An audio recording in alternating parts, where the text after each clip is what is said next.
Good day, kids!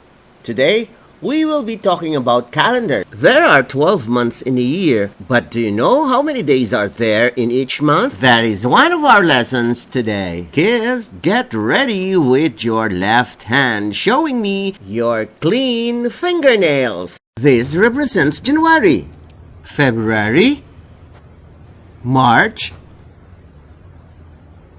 April, May, June, July,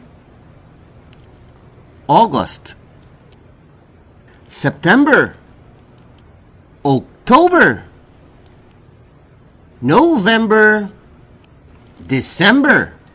Lahat ng mga nasa dulo ng daliri ay nagtatapos sa 31 days. At ang lahat na buwan nasa ilalim ay nagtatapos sa 30 days except for February, na nagtatapos naman sa 28 or 29. Kapag ang taon ay leap year, nagtatapos ang February sa 29 days. Bye-bye! Sa mga magulang na interesadong mag-join sa aming program, search lang po sa FB IVFC Tutorials, Inquiry and Registration. Ito ay isang libreng serbisyo mula sa I Volunteer for Filipino Children.